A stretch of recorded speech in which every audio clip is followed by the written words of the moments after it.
o isolamento social, e a gente passou a ter as equipes, né, todo o nosso modelo de trabalho e até de educação muito mais virtualizado, tá, no home office, no homeschool, tudo isso. Então, tudo aquilo que a gente poderia ter mais controle a partir do ambiente corporativo, agora a gente precisa contar com muito mais cuidado e atenção dos colaboradores que estão acessando, né, as informações da empresa a partir de ambientes mais domésticos, né, a partir das suas casas. E eu costumo dizer assim que o hábito da segurança, ele é diário, ele é todo dia. Não adianta a gente dizer assim: "Ah, eu tive sim uma prática de segurança na segunda, na terça, na quarta, e eu só esqueci hoje", porque é bem naquele dia que a gente abaixa a guarda que acontece o incidente. Né, eu costumo falar assim: aquele dia que a gente mandou a mensagem para a pessoa errada, e aí já foi, né? Como é que puxa de volta aquele conteúdo que vazou, que foi compartilhado? Né? Então, são aqueles cuidados, né, de deixar a porta fechada, atravessar na faixa, botar de cinto de segurança, quer dizer, sempre uma atenção que a gente precisa cultivar permanentemente. E quando a gente pensa que vamos para essa legislação nova, ela exige, assim, essa educação, essa cultura, e a PJ, né, a pessoa jurídica, ela depende das atitudes das pessoas físicas, do conjunto nosso aí de pessoas, de todos os Exatamente. lados. Seja, né, Patrícia, até é isso aproveitando isso que mesmo, você está Igor. falando, né, tem uma Uhum, questão aqui do Renan Maurer no chat, ele está falando LGPD é para todo tipo e tamanho de empresa. Sim, até pelo exemplo que você está falando, né? Quem sim, não tem que se preocupar com sim. segurança e privacidade hoje, né? Você sabe que foi boa a pergunta dele? Eu, essa semana mesmo, acabei de fazer uma encomenda do rapaz que é o feirante, que eu costumava ir na feira comprar dele, e ele está fazendo a venda dele pelo WhatsApp, né? Então a gente vê como a gente está vivendo intensamente transformação digital, até quem não utilizava canais para esse tipo de oferta está utilizando. Então, basta que você trate um dado pessoal, se você tem ali o contato de uma clientela e você está fazendo uma venda, né? Um outro restaurante de comida japonesa que eu costumava ir com meus filhos, ele passa a entregar, fazer delivery na casa, o próprio a dono do restaurante, ele está trazendo, né, o sushi, tá? E você combina com ele ali no WhatsApp, faz o depósito na conta dele, não é nem que ele chegou a desenvolver completamente o e-commerce. Então, essas mensagens, esses contatos, tudo isso é considerado já um tratamento de dados pessoais, né? Você tem que ter uma atenção, por quê? Porque a gente tem que ter uma atenção com esse aparelho aqui, né, de estar utilizando adequadamente já ferramentas de segurança, o antivírus atualizado, o anti-spyware atualizado. E o que a gente percebe, né? Às vezes a maquininha quer nos proteger e ela diz assim: você quer baixar as atualizações agora ou mais tarde? E o que acontece com o ser humano? Ah, aperta Deixa pra mais depois. tarde, achando que não vai acontecer nada. Então a gente precisa mudar esse mindset, né? Porque segurança é para agora, é sempre algo que tem que ter prioridade. A gente não pode ficar dizendo para depois, para depois. E a gente pode ter a melhor política, escrever as melhores cláusulas, tudo isso, mas o dedinho ali do usuário na hora de dar o clique vai fazer toda a diferença para a gente estar adequado para essa legislação e para se proteger. Mas, Patrícia, quando a gente fala de brasileiro é complicado, né? A gente sabe que a Algar está em dia com tudo, né? Não teve essa Uhum. questão de ficar adiando, é, seguindo junto com os adiamentos, né, para poder resolver as questões da É, LGPD, mas o brasileiro deixa sempre para depois. E aí o que você está vendo no seu é. escritório, a gente estava conversando antes, né? Você está vendo no seu escritório é exatamente isso, parecendo o último dia do imposto de renda, todo mundo correndo atrás para resolver as Nossa, questões nem me relacionadas à LGPD. fale, aqui tá parecendo aquele filme Apocalipse Now, assim, sabe, uma correria, porque, nós tivemos, né, com esses, últimos acontecimentos da semana passada, o dia 25 e o dia 26 de agosto ali, 24, 25 e 26 de agosto ficaram marcados por conta desse andamento da medida provisória 959 ali entre a Câmara e o Senado Federal, né. Explicando um pouquinho para quem está assistindo, nós tínhamos sim uma previsão de que a LGPD, ela foi promulgada no dia 14 de agosto de 2018, então ela fez aniversário de 2 anos no dia 14 de agosto de 2020. Então todo mundo já imaginava que ela teria essa previsão de entrada em vigor em 24 meses desse ano. Mas quando nós entramos esse ano, ali no final de março, teve uma movimentação dizendo: "Gente, estamos com a pandemia, com a crise, as instituições estão tendo que ou dispensar pessoas ou reduzir jornada, precisamos de mais prazo". E aí saiu um entendimento, foi essa medida provisória 959, fazendo uma prorrogação da lei para maio de 2021, só que ela precisava ser convertida em lei. E aí tinha um prazo, que dá o total de 120 dias, que é 60 mais 60, que caía justamente no dia 26 de agosto. E o que aconteceu é que, quando chegou esse prazo, a própria Câmara dos Deputados disse: "Não, gente, esperar até 2021 é muito tempo, precisamos antecipar isso", e propôs dia 31 de dezembro de 2020. Só que quando mandou essa medida provisória para o Senado com essa alteração, que virá um PL de conversão, o Senado entendeu que não, que achava muito tempo, que devia já entrar em vigor agora, só esperar a sanção presidencial para essa situação acontecer e que, na verdade, essa pauta nem devia estar sendo debatida por causa do PL 1179, que já tinha, inclusive, prorrogado as multas lá no mês de março, entre março e abril, que virou a Lei 14.010. Então, as multas da LGPD acabaram indo para agosto de 2021. Em resumo, com essa Então, mudança,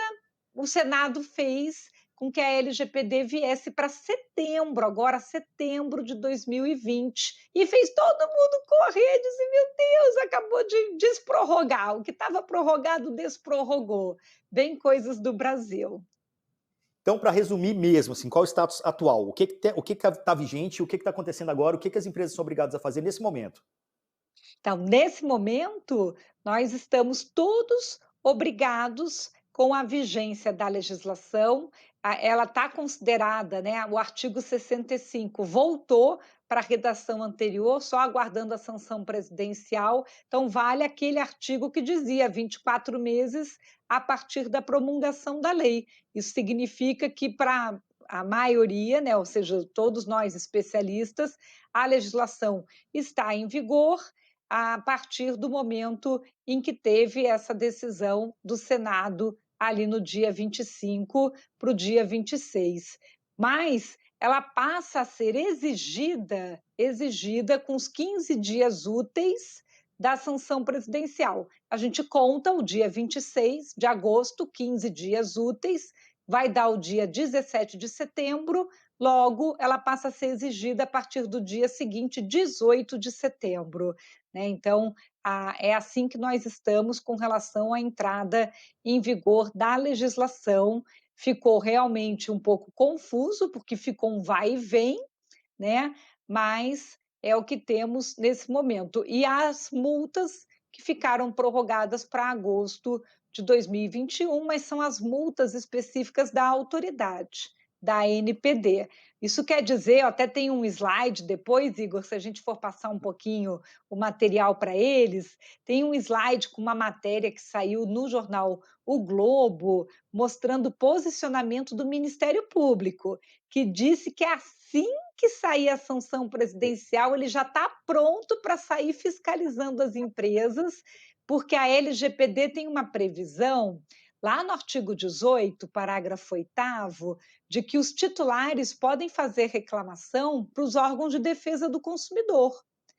Então, não há necessidade de se esperar apenas a autoridade, né.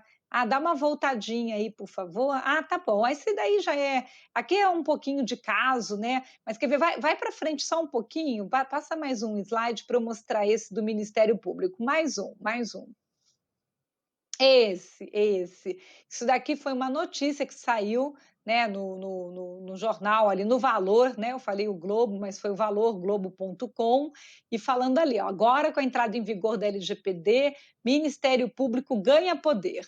Segundo o coordenador da Unidade Especial de Proteção de Dados e Inteligência Artificial, que é o Frederico Maimberg, ele entende que a autoridade, que é a ANPD, vai nascer ainda fraca, porque ela tem muitas prioridades ainda estruturais, e que o Ministério Público tem todo um know-how para já ir fazendo ali as suas autuações com relação às investigações que envolvem as situações de violação de dados, e entende que a LGPD em vigor, né, vai fazer já andar as medidas relacionadas ao que tem competência do Ministério Público, o mesmo entendimento do IDEC, né, ali colocado também nessa mesma matéria. Então não adianta a gente achar assim: "Ah, é até a autoridade começar a agir, né, ou então só no em agosto do ano que vem das multas", porque a gente já está sujeito aí a uma fiscalização de Ministério Público. Patrícia, só sobre isso aqui, tem uma pergunta da Fernanda Povo. É Uhum. possível levar multa antes de agosto de 2021, já que a multa, né, só vale para lá? Como é que acontece nesse sentido? Ah, muito boa pergunta, Fernanda. Sabe, aquela multa lá dos 2% de faturamento até R$ 50 milhões previsto no artigo 52 realmente só é possível a partir de agosto de 2021, porque é a multa administrativa da LGPD e que só pode ser aplicada pela Autoridade de Proteção de Dados, a ANPD, que teve o seu decreto também ali para instituir a NPD, fazer o decreto regimental, que eles chamam, publicado também no dia 26 de agosto, para vocês verem como é que agitou tudo relacionado a isso, praticamente aí há poucos dias, né, então estamos nessa corrida. Mas você pode estar sujeito a uma penalidade, uma multa, aplicada pelo Ministério Público, principalmente se houver uma situação de infração de um direito que já estivesse com uma previsão de Código de Defesa do Consumidor, que vai ser feito, então, uma harmonização. Então, não cumprir com transparência, com dever de informar, com segurança, isso já está no Código de Defesa do Consumidor, além de estar na LGPD. Então, o Ministério Público pode agir, tem toda a possibilidade de aplicar uma multa dele, né, de uma infração que ele entenda. Também pode ser aplicada uma multa de um regulador. Então, eu posso receber uma multa da Anatel, eu posso receber uma multa de um Bacen, eu posso receber uma multa de um ANS, uma ANAC, né? Para aqueles que são regulados especificamente, também estão sujeitos a penalidades do seu regulador específico, caso haja uma violação que possa ser enquadrada também na sua legislação específica. Então, você usa a regra que está na LGPD e harmoniza com a regra que já existe também setorizada. Só para dar um exemplo, né? Você tem ali, numa regra do Banco Central, sobre segurança cibernética para instituições financeiras, uma regulamentação que é a 4658. Se houver, então, um vazamento de dados, eu não vou poder aplicar a multa já da LGPD, mas eu posso aplicar a multa do Bacen, prevista pela 4658. Então, vai ter sido considerado um agravante, porque naquele vazamento que é uma violação de cibersegurança, tinha dados pessoais, e o Bacen pode aplicar a penalidade considerando isso e considerando a redação da própria LGPD, só para dar um exemplo. Legal, tô vendo que o chat está agitado aqui, as pessoas realmente têm muitas dúvidas a respeito desse tema, né? Que A bom, Peagem Brasil não é? aqui, ó. Exato. A LGPD se estende para os funcionários. Eu acho que esse caso é interessante. Ó. Eu vejo muitos casos de empresas que invadem dados de colaboradores involuntariamente. O que você acha disso? Acho que uma coisa é o que você acha disso, outra coisa é que a LGPD tem a ver com isso também, né, Patrícia? Sim, perfeito. Essa é uma ótima pergunta. Ai, que bom que colocou aqui nesse slide, que ele é interessante, né? Só para a gente mostrar que esse é um slide que mostra as multas e as aplicações de penalidade baseados na lei que a LGPD se inspirou, que é a regulamentação europeia, o GDPR, e mostra que lá fora, desde quando começou o regulamento europeu, em 2018, as multas vêm aumentando. Você vê que quando começa a legislação tem menos penalidade, depois vem aumentando e que esse ano da pandemia tem uma aplicação muito maior de multas quando você pensa ali, você olha a coluninha, de número, de quantidade de multas. E os motivos de aplicação de multa, o primeiro é quando tem uma falha de segurança, o segundo motivo é não tratar o dado com a base legal adequada, o terceiro é não cumprir com os princípios e o quarto é não atender os direitos dos titulares. Foi bom ter mostrado isso, por quê? Porque tem a ver com a pergunta que foi feita. O funcionário é um titular de dados pessoais. Nessa lei, é titular de dado pessoal todo indivíduo, né, toda pessoa física, porque tem que ser uma pessoa natural, então é a pessoa humana, natural, entendida como sendo a pessoa viva, né? E aí essa pessoa, ela pode ser então qualquer relação que ela tenha, né? Ela pode ser consumidor final, visitante, funcionário, acionista, um fornecedor, né? Ela pode ter qualquer uma dessas relações. Então, se um funcionário tem um dado pessoal tratado de uma forma, por exemplo, em que não haja uma transparência, não está cumprindo com os princípios da lei que está no artigo 6º. O artigo 6º prevê que eu tenho que tratar dados com transparência, minimização, qualidade, finalidade informada e não discriminação. Então, eu preciso mesmo dentro, seja do RH, seja quando eu tenho que ter uma política de benefícios, cumprir com esses princípios, né? Então, você pode trazer um risco. Até num processo de seleção de pessoas, você passa, mesmo que eu tenha que contratar, né, uma empresa de headhunting ou algo assim, tem que ter muito cuidado. Por exemplo, tem um caso aqui, se você voltar uns slides, eu queria mostrar um caso que dá uma voltadinha. Aqui esse vai para frente agora, espera aí. Faz mais um para frente. Mais um para frente. Aqui, cliente se revolta com a empresa usando currículos como embalagem. Então, por exemplo, essa empresa, ela poderia ser denunciada numa situação em que o procedimento de seleção de pessoas é considerado um procedimento preliminar à contratação, dentro de uma política de RH, e que um Ministério Público, por exemplo, poderia agir multando essa empresa por ela não estar protegendo dados pessoais, já que ela está descartando ou usando currículos de uma forma em que não está garantindo a proteção do seu ciclo de vida. A gente tem que passar a ter um cuidado muito grande, porque quando a gente fala de proteção de dado pessoal, é em todo o ciclo de vida, quando tem a captura até a eliminação. Então, aqui eu teria que picotar, eu teria que fazer descarte seguro. Eu não posso ficar usando um currículo, nem jogar inteiro ele no lixo sem picotar, muito menos usar como embalagem. Tá? Esse Aham. aqui é um exemplo bem específico de não cuidado com uma informação relacionada a um departamento de pessoas, de gestão de pessoas. Não, perfeito, eu gosto muito dos casos, já vamos voltar para eles daqui a pouco, mas eu quero ir um É. passo anterior a isso, que o Alexandre Ricoi, que está acompanhando a gente aqui também, ele perguntou assim, ó, quais os passos para certificar a empresa em conformidade da LGPD e evitar incidentes de segurança e, consequentemente, multas? Como começar, né? O que a empresa tem que fazer para poder se adequar? Uhum. Ah, essa pergunta do Alexandre, ela é bem recorrente, né. Assim, gente, receita do bolo, né, do passo a passo quando você tem uma nova legislação, acaba sendo o quê? Você faz o que eles chamam de primeiro passo, o que eles colocam como um diagnóstico inicial, que eles falam de assessment. O que que quer dizer isso? A palavra é chique, né, mas no fundo é você olhar a lei e você fazer o depara para a lei. É você dizer assim, o que está escrito na lei versus o que a empresa já tem. Como essa é uma legislação que fala de dado pessoal, então normalmente o primeiro passo é o quê? Quais são os dados pessoais que nós tratamos dentro da empresa? E para que eu preciso desse dado pessoal? Que significa mapear inventário de dado pessoal e finalidade.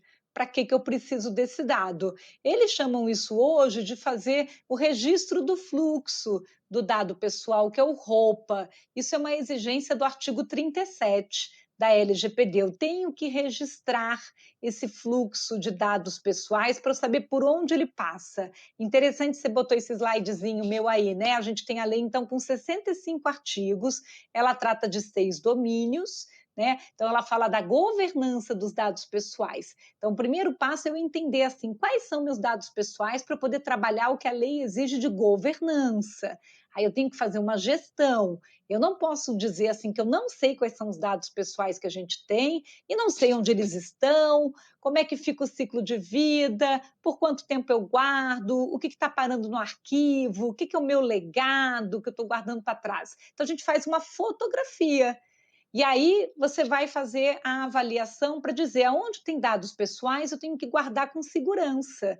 Eu tenho que levar a segurança até o dado pessoal. Aí que começa uma avaliação em cima de risco, custo, benefício. Aonde tem dado pessoal, se ele for usado indevidamente ou se ele vazar, eu posso estar sujeito então à multa. Então eu tenho que proteger. Assim como se eu passo um dado pessoal para um parceiro de negócio tratar, só para dar um exemplo, vou ter que deixar o dado pessoal num parceiro lá na nuvem, ou vou ter que passar um dado pessoal para fazer terceirização de folha de pagamento, ou vou passar para o contador.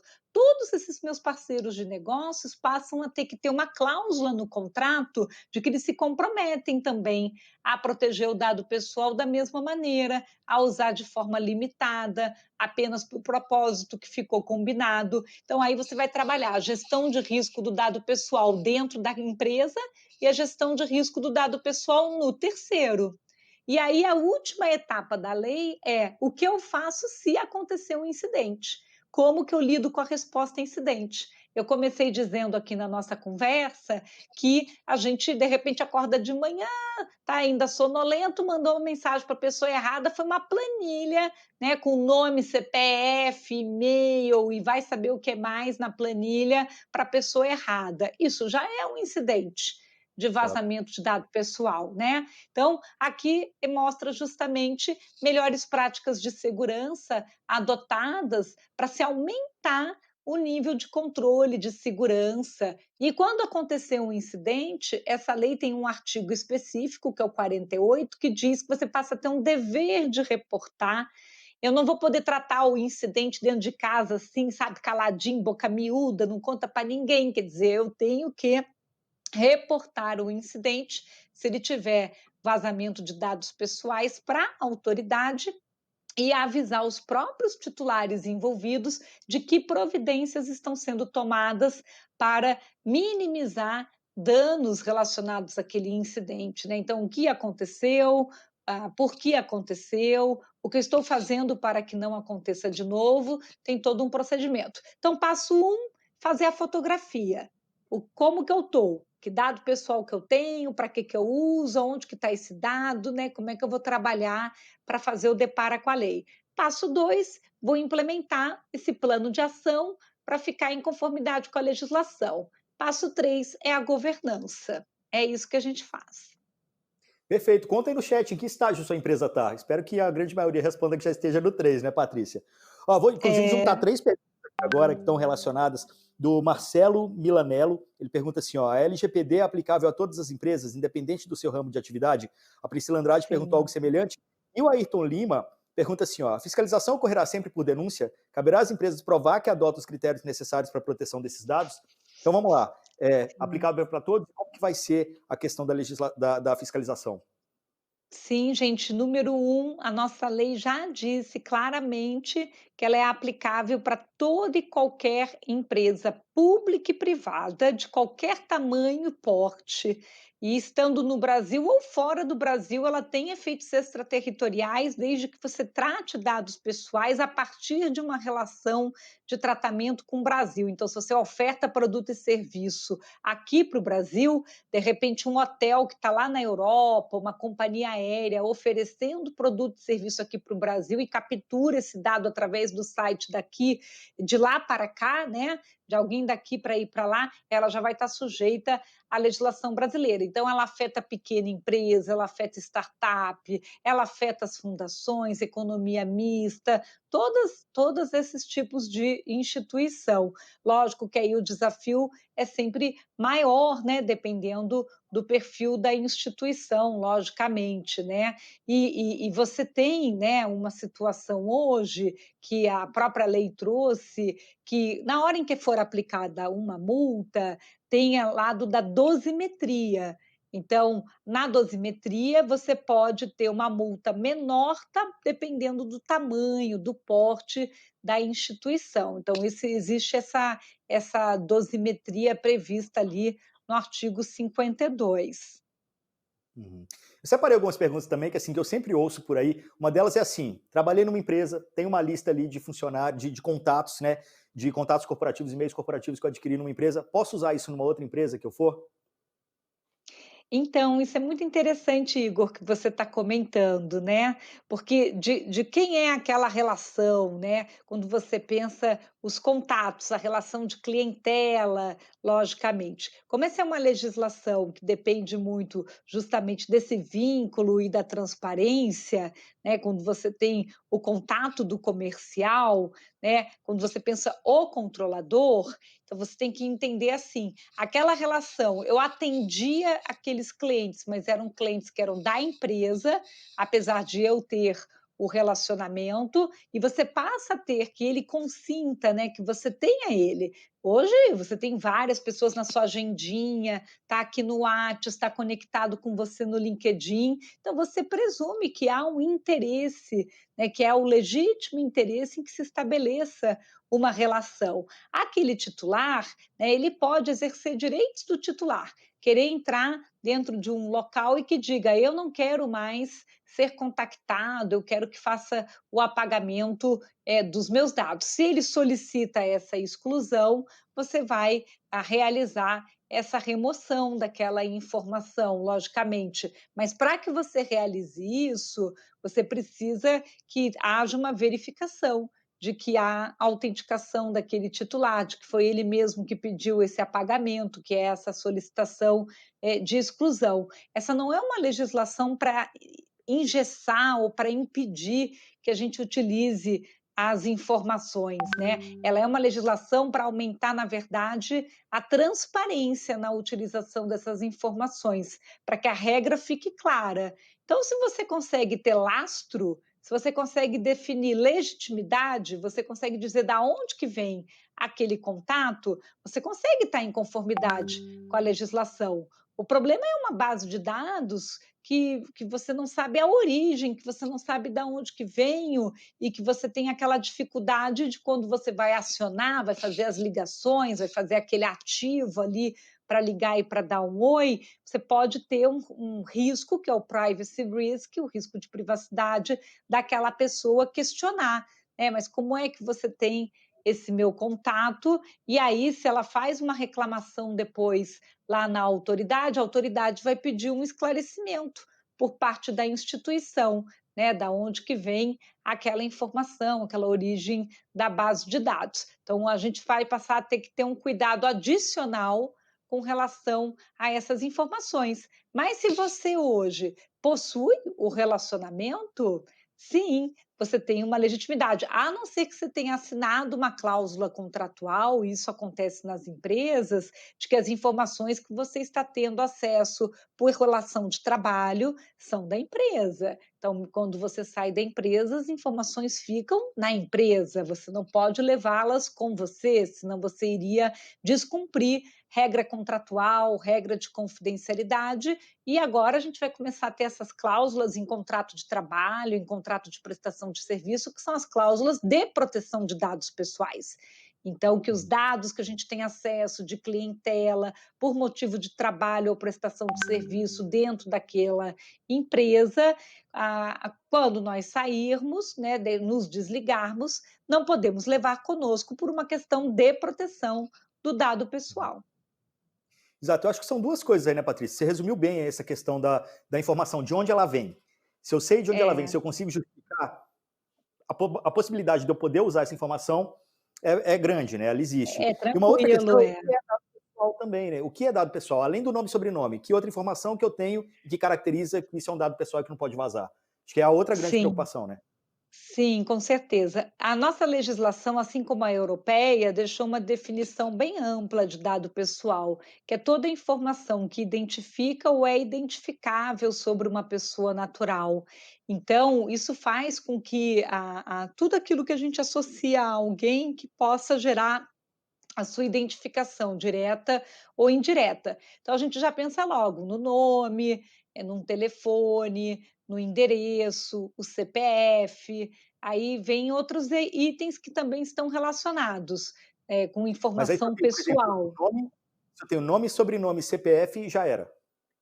Sim, sim, já é identificação direta.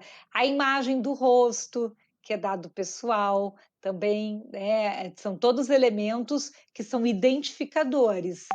Tem dados que são identificadores indiretos, mas também estão no rol de dado pessoal, placa do carro, por Hum. exemplo, número de matrícula. Apesar de você saber que você precisa ter uma informação adicional, eu com a placa do carro chego em quem é aquele responsável proprietário do veículo. Eu com o número de matrícula chego em quem é aquela pessoa, número de matrícula, seja ele de uma universidade, de uma escola, de um funcionário, número de matrícula de funcionário. Então, ele não é uma identificação totalmente direta, mas ele é considerado dado pessoal indireto. Uma outra pergunta do outro lado da mesa, né, a Ivone Cardoso. Quando esse vazamento acontecer, onde a pessoa poderá reclamar quando ela identificar a empresa? Ótimo. A gente está justamente agora instrumentalizando a autoridade, que é a ANPD. Em todos os países em que esse tipo de lei entra em vigor, tem uma autoridade específica, né? Aí, eu acho que eu até coloquei aí nos slides, mas está um pouquinho mais para frente, o decreto que saiu na semana passada, que é 10.000, acho que é 10.020 ou 10.040, mas ela vai ter um site. Assim como acontece com o site consumidor.gov, né, que você vai ter uma ficha, isso é exatamente aqui, o decreto 10.474, que inicia, agora vai para as indicações do conselho diretor e depois o conselho consultivo, está agora nesse momento das indicações dos nomes, né, para aprovação ali do presidente, sabatina do Senado. Então, essa nova entidade, né, que é uma autoridade, é um órgão, é como se fosse uma agência, ela está hoje subordinada ali à presidência, na Casa Civil. Os nomes indicados vão ali para o protocolo junto ao ministro Jorge, ela é que vai ter um site, provavelmente, para recepcionar numa ficha, num formulário, como acontece com os DPAs, que são os Data Protection Authority dos outros países. Um muito famoso é o ICO, que é o do Reino Unido, tem um outro que é o da França, que chama INIL, né? São siglas sempre, assim como a nossa é a ANPD, que é a siglinha da nossa autoridade específica. Assim que ela tiver totalmente formalizada e instituída, deve haver uma divulgação a respeito dos seus canais de contato. Tem uma outra questão que eu acho que é muito frequente agora também, né, Patrícia, quando as pessoas estão trabalhando muito em casa. Então, quando eu tenho acesso à informação sensível da minha empresa estando na minha casa, eu preciso tomar cuidado também com outras questões, trabalhar com VPN, a internet de casa, mudar a senha do Wi-Fi, enfim, ter preocupações de segurança e de privacidade na minha casa também, né? Sim, com toda certeza. A gente estava comentando justamente sobre isso, né? Esses acessos de informação de ambiente mais doméstico, né? Um dos cuidados que a gente tem recomendado, com toda certeza, essa legislação nova tem aumentado esse alerta de conscientização. Então, aquela história, né? Quem é o TI da casa? Então, assim, mudar a senha do Wi-Fi, fazer as atualizações que vai desde o roteador, essas atualizações de segurança, né, em browser, em sistemas operacionais, de não ficar deixando para mais tarde, ter cuidado de não ficar deixando o equipamento aberto e ligado direto, porque às vezes você até tira o bloqueio de tela quando está em casa. Então, o ideal é manter, né, o nível, o padrão de segurança de informação, mesmo quando você está num ambiente doméstico de segurança em casa, porque aumentou bastante. logo ali no começo da apresentação, tem muitas notícias, assim, de que como nesse período de home office, teve um aumento, de incidentes de segurança e isso gera mais vulnerabilidade. Legal. Bom, eu já fugi totalmente do roteiro aqui, porque está chegando tanta pergunta. Tem uma outra aqui da Adriana Seuane, que eu achei bem interessante também. Doutora Patrícia, usar um código ou número de cadastro de cliente ou matrícula de funcionário seria um anonimizador ou seria um dado sensível? Como lidar com esse caso especificamente? Assim, é um número, mas ele está associado a alguém. Sim. Sim, sim, isso é interessante, né, foi uma boa pergunta. Então vamos lá. Quando você atribui um número de chave, que é um identificador que você associa para poder anonimizar aquele cliente, então, por exemplo, eu pego o nome da Patrícia e aí depois eu atribuo ela um IX, né, ou um X, só para dar um exemplo, porque depois eu vou compartilhar aquela base com um parceiro e ele não precisa receber a base identificada, pode ser a base anonimizada. Para ele, o que importa, por exemplo, é o perfil de crédito da Patrícia, o ticket médio dela, ou que está sendo consumido para alguma coisa que ele vai gerar de análise, de analytics. Então, esse tipo de atribuição é considerado uma anonimização. Está ali previsto até no artigo 12 da legislação e ainda está sujeito a uma regulamentação pela autoridade com o que vai ser o modelo de anonimização, as metodologias aqui no Brasil aceitas, como acontece em outros países. No entanto, quando eu mando uma fatura, uma conta para um cliente e ele tem um número de assinante, um número de conta que ele próprio usa para se auto-identificar no meu serviço, ele liga para mim ou digita na URA ou digita no meu aplicativo no site, eu sou o número 24777, isso é um identificador direto para ele. Ele é o 24777. Assim como eu tenho um número que era o meu número da USP, né? Inclusive, para qualquer coisa que eu quisesse fazer na USP, não importava o meu nome, importava o meu número da USP. Então é diferente. Uma coisa é uma atribuição aleatória de um identificador para fins de anonimizar uma base. Inclusive, aquilo nem vai ser utilizado pelo titular, pelo cliente, ele não se identifica com aquela atribuição, aquilo é feito com finalidade anonimizatória. Outra coisa é quando você sim gera um identificador para que ele, inclusive, use para quando ele chega em algum lugar dizer: "Eu sou o 99, eu sou o 054", quer dizer, então não, aí ele de fato já está se utilizando daquilo como um fator identificatório. Inclusive, outras pessoas que estiverem convivendo com ele dentro daquela abordagem também vão saber e vão identificá-lo assim.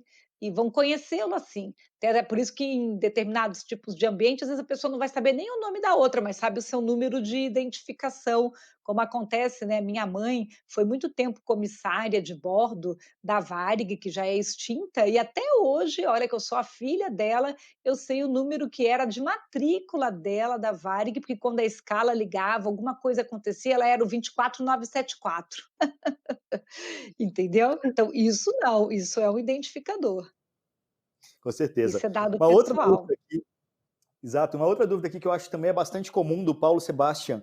Numa rede de franquias, as informações dos clientes estão nas lojas. Se uma dessas lojas infringir a legislação, a responsabilidade é exclusiva do franqueado ou a franqueadora é corresponsável?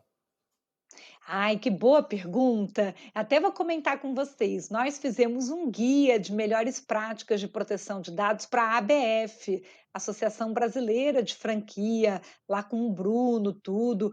Ele vai estar publicando no site da ABF, porque a gente estava estudando muito essa temática, porque são relações diferenciadas nos próprios contratos de franqueador e de franqueado. Então, o que que acontece com essa legislação? Essa legislação ela vai analisar essa relação de controlador do dado. Então, dependendo do que acontecer no ambiente do franqueado, em princípio, você vai dizer: "Ah, mas o ambiente do franqueado, a responsabilidade é dele, é ele que devia estar cuidando da segurança", e assim por diante. E, inclusive, está se havendo uma revisão de contrato, né, no modelo de contrato de franquia, para que o franqueador e o franqueado coloque mais claro quais são as cláusulas de proteção de dados, o que, que cabe a um fazer que cabe ao outro fazer. Mas nós sabemos que muitas vezes aquela a franquia, ela tem modelos distintos, tem franquias que praticamente recebe tudo do franqueador e tem que seguir tudo do jeito que o franqueador mandou. É desse jeito. Você vai usar o meu sistema, você vai imputar o dado desse jeito, tudo você vai ter que seguir do meu jeito.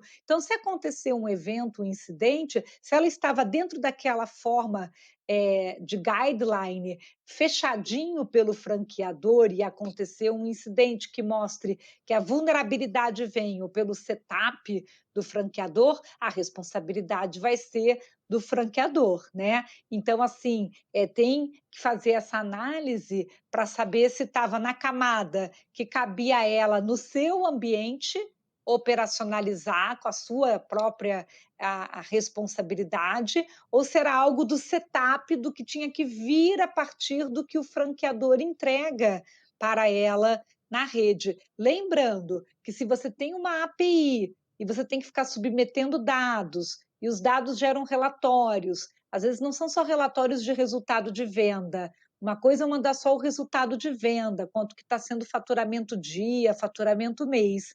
Às vezes, quando você tem essa questão agora com os controles fiscais, de nota fiscal, você também vai mandando o quê? O CPF que está relacionado àquela venda. Então, tem que ter muito cuidado, porque vazamentos de notas fiscais que possuem CPF relacionado à compra se tornam vazamento de dado pessoal. E aí pode acabar sendo algo que envolve responsabilidade solidária, porque vazou da onde? De quem está mandando ou de quem está recebendo. Então, alguns fluxos em API acabam gerando responsabilidade solidária pelo artigo 42 e 43 da LGPD. Agora vamos crescer um pouquinho esse caso aí da franquia. Está vigorando a LGPD, vou imaginar. Aconteceu esse vazamento de dados aí. E aí, a empresa levou semanas, de repente, para poder avisar as autoridades a tempo, né? Para poder falar que isso aconteceu. Quantas infrações foram cometidas aí? Ah, muito bem colocado, Igor. A gente tem que lembrar, né, quando começar a aplicar a multa, que a multa é por infração, né? Então, já aconteceu um evento de vazamento, você já tem um problema, porque vai ter ali um enquadramento que vocês viram que muitas multas são aplicadas por não ter medidas técnicas suficientes de segurança. Então, a gente vai ter que tentar entender o caso. O que aconteceu? Não tinha medida técnica suficiente de segurança, foi um ataque de um hacker que conseguiu burlar tudo, ou seja, uma novidade, um vírus novo que ninguém imaginava, que conseguiu burlar todos os sistemas. Então, a gente tem que conseguir pensar a defesa, o que vai ser. Agora, se eu não aviso, se eu não cumpro com o dever de reportar em prazo razoável, que está previsto no 48, se torna também uma violação. E se eu sou considerado, se tiver acontecido no ambiente do fornecedor, ele é o operador. O operador tem que avisar o controlador, né? Então, ainda posso ter ainda uma problemática de não estar cumprindo com uma cláusula contratual e o dever do operador avisar imediatamente o controlador daquele evento. Então, às vezes, num único incidente, você pode estar sujeito a 2, 3 violações acontecendo, o que significa que a multa multiplica. Uma outra pergunta aqui também, que envolve os Correios, né? Você tem ali o boleto. Deixa eu perguntar, quem fez a pergunta foi o Rômulo Vanzin. Dados que vêm em boletos, por exemplo, isso se enquadra em que tipo de instrumento para evitar tais dados? Pois vem via Correios, podem ser extraviados em alguns casos. O que se pensar sobre isso? Tem dado exposto ali, né, no boleto, quando ele é enviado. Você diz o boleto aberto, O boleto que o aberto, ele vai ter o correio nome, o endereço, é, alguma outra informação, de repente o CPF ali na frente também. na frente, né, esse tráfego dessa informação é de fato algo para se pensar, né, como que poderia gerar uma camada melhor de proteção em cima disso, né? Nós ainda temos que rever processos de todos os tipos para poder gerar uma camada melhor de proteção de dados pessoais. No Brasil, hoje, quando a gente começa a avaliar esses fluxos de dados, a gente vê assim que tem muita informação exposta e exposta desnecessariamente. Né? Então, lógico que você imagina que quando o correio está tendo que levar ponta a ponta aquela informação, ele tem um dever, né, de carregar, né, de fazer o transporte. Existe o dever de a confidencialidade em termos de fluxo de correspondência, mas assim como acontece com um cartão postal, né, que às vezes Hum. não está envelopado, que está aberto, de face aberta, a mesma coisa acontece com um boleto de face aberta, né, que já vai identificado alguns elementos de informação. A lei, ela tem uma previsão. A previsão dela é que você tem que cumprir com um princípio de minimização, expor minimamente o dado para cumprir com a finalidade informada. Então, lógico que aquela empresa que vai ter que te mandar um boleto, acho que a gente já está aumentando cada vez mais a utilização de canais diretos e digitais, né, a via dos boletos mais eletrônicos, do que esse tráfego de passar, fisicamente por N lugares, porque também fica em portaria, né, também fica em N locais e que pode extraviar, como foi muito bem colocado. Mas uma alternativa, de fato, é você ter, elementos de informação cobertos, né, então não precisa ter toda uma informação de indicadores ou identificadores expostos. Uma alternativa é fazer uma anonimização, nem que seja parcial. Então você não precisa colocar um nome completo exposto, você pode botar primeiro o nome com iniciais, você não precisa botar um CPF inteiro, você pode botar 3 dígitos, 4 dígitos, ou seja, elementos suficientes para não ter um erro de identificação, de autenticação, a pessoa saber que de fato aquela correspondência era direcionada para ela, mas cada vez mais você fazer uma substituição por identificadores mais anonimizados. Eu acho que a gente vai passar por essa alternativa. Com certeza. Tem muita gente no chat aqui pedindo ajuda, pedindo apoio, Uhum. pedindo, por favor, como que eu faço com a LGPD? A gente está colocando mais uma vez aqui o link do LinkedIn da Patrícia Peck aqui no chat. Eu entre em contato com ela, quem melhor do que ela para poder te ajudar, né? Bom, tem Uhum. uma questão aqui, Patrícia, que na verdade é um comentário da Silmara França. Essa lei mais parece ferramenta de geração de multas do que de proteção de cidadãos. O que você acha sobre isso?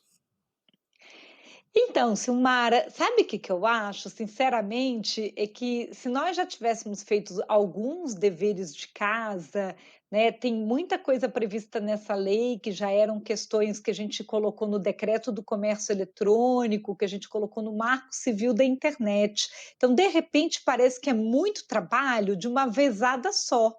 Mas, até porque ela está chamando mais atenção, porque de fato ela tem multas altas, e ela tem essa característica, arrecadatória, né, pela multa alta, mas talvez, assim, seja uma forma da gente dar uma virada, de página.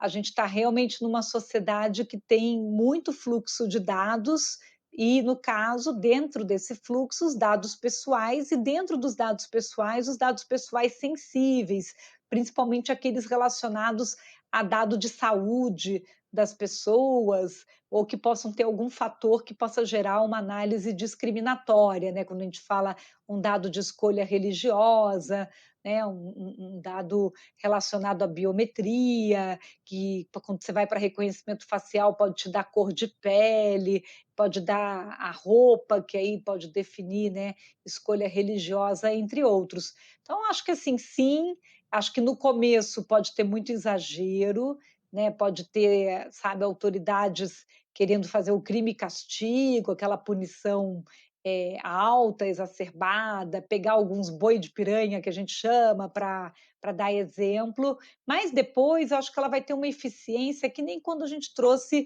um código de defesa do consumidor, com esclarecimento para as pessoas dos seus direitos, e a gente melhora e dá um equilíbrio maior aí sobre a utilização das informações. Estava muito assim, um cheque em branco, um vale tudo, um poder usar a informação das pessoas sem precisar dizer para quê, ou definir um prazo de por quanto tempo que eu posso utilizar. Então, acho que esse é um efeito positivo da legislação, de tentar trazer algumas correções. Mas eu concordo com você, acho que não adianta fazer uma lei se a gente não educar sobre a lei, que as pessoas conheçam mais o que isso significa, para que possam aplicar a legislação corretamente. Assim, no susto, e dizer: "Agora quem não cumprir eu vou multar alto", também não é, assim, a melhor abordagem que a gente poderia ter. Tanto é que passaram 2 anos e é agora que sai a notícia que ela vai entrar em vigor de verdade, que agora é a hora, tá, que sai todo mundo correndo para tomar conhecimento, do que significa a tal da LGPD, né. Mas eu acredito que os entes públicos, o próprio Ministério Público, deveria trabalhar junto com o Sistema S, então Senacom, Procon, Sebrae, Senai, SESI, tá, com materiais educativos, que pudessem apoiar o empresário, pudesse apoiar o cidadão a saber de uma forma mais didática os dos e don'ts, né, o que que pode, o que que não pode dentro dessa legislação. Aí a gente teria algo mais, sustentável, mais saudável, com menor custo social. Beleza. Bom, a nossa sessão tira dúvidas com a doutora Patrícia Peck está chegando ao fim, né? Hum. Mas, Patrícia, vamos falar só, assim, voltar no ponto que a gente começou essa conversa, né? A questão da cultura das empresas. Eu acho que isso é muito importante, a empresa ter essa cultura da proteção de dados desde do momento zero, né? É. Como você mesmo falou, assim, 99,9% dos vazamentos de dados, as questões de segurança, estão intimamente ligadas a uma pessoa dentro da empresa. Então, trabalhar a cultura de tratamento de dados, a cultura de privacidade é super importante em qualquer ambiente, seja ela qual empresa, né? Uhum, com certeza. E sabe uma coisa interessante? Muitos colegas, até que moram em outros países que já têm mais cultura de proteção de dados, eles sempre nos questionam, né? Porque nós brasileiros temos o hábito de contar nossos dados para todos, né? Acho que nós temos uma facilidade de divulgar informações. Basta a gente acessar um pouco as mídias pessoais das pessoas aqui no Brasil para ver como que as pessoas realmente se expõem, né? De uma maneira maior. Qualquer loja pede seu telefone, seu CPF, qualquer cadastro pede para você ficar mandando documentos de cartão de CNPJ, contrato social. E quando você vai para outros países, eles já têm uma cultura assim mais protetiva. O número de contribuinte, né, o Social Security Number, assim, é considerado uma informação muito mais protegida e as pessoas têm mais cautela de passar certas informações, elas até te explicam: "Olha, eu vou precisar dessa informação por causa disso. Essa informação depois vai ser apagada". Então, eu acho que realmente vai ser saudável para nós. Às vezes você chega numa recepção de prédio, você vê a pessoa anotar num papelzinho seu nome, seu RG, o CPF, seu telefone, depois você não sabe nem aonde que ela vai botar aquele papelzinho. Então, eu acho que a gente vai acabar tendo um ganho tanto de proteção patrimonial, porque dados são um patrimônio, como proteção de identidade, porque hoje com os dados de alguém você pode sair com o que a gente chama de identity thief, furto de identidade, fingindo ser aquela pessoa sem ser ela, como proteção reputacional, proteger a reputação aí tanto de pessoas quanto de instituições. No final vamos ter um ganho. Perfeito. Bom, e qualquer coisa, a gente tem aqui duas grandes ajudas, né? Uma delas é a doutora Patrícia Peck, o link do LinkedIn dela está aqui no chat, e a outra é a própria Algar. A Algar também tem soluções aí que ajudam as empresas Sim. a estar em conformidade com o LGPD, né? Tem um serviço específico que chama Proteção Web, que ele faz o bloqueio aí de violações de forma automática no link, ele faz isso de uma maneira muito mais ágil do que qualquer pessoa. Então fica aí o recado também, o pessoal vai colocar o link também aqui no chat. Bom, além disso, assim, junto da página também, tô colocando tudo isso aqui no chat, e o Algar Live de hoje fica por aqui, mas fica o convite aqui, Uhum. tá? Dia 5 e 9 de outubro acontece o Algar Talks, é uma semana inteira de conteúdos imperdíveis para você. A gente muito provavelmente vai voltar nesse tema de LGPD também aqui, porque foi um tema que chamou muita atenção, as pessoas estão perguntando bastante. Então entra agora em nosso canal do Telegram, a gente está colocando o link do canal do Telegram também, para você ficar por dentro de tudo o que vai rolar nessa próxima edição do Algar Talks. Muito em breve a gente vai começar a contar para vocês por lá no Telegram em primeira mão, sobre todos os nomes confirmados aí, os temas que a gente vai abordar aqui nessa semana também, de 5 a 9 Uhum. de outubro. Por hoje eu fico por aqui, agradeço demais a presença aqui da Patrícia Peck, advogada especializada em direito digital, que esteve aqui conosco hoje. Sempre um prazer falar com você, Patrícia, obrigado demais. Obrigada, Igor, muito obrigada. Acho que de mensagem final é assim: vamos escolher, né, tanto proteger dados pessoais, ter mais cuidado, né, nesses acessos, mas escolher bem os nossos parceiros de negócios. Se a gente já escolhe alguém que já fez o dever de casa, nos ajuda também, não é verdade? Então, quando você seleciona, né, o seu parceiro, o fornecedor, com quem está fazendo, é bom já perguntar: "Você já está LGPD?" E aí, conforme ele responder, se ele já diz que sim, fica tudo muito mais fácil. Tá dado o recado. E é isso, pessoal. Obrigado você também que está acompanhando a gente. Até a próxima.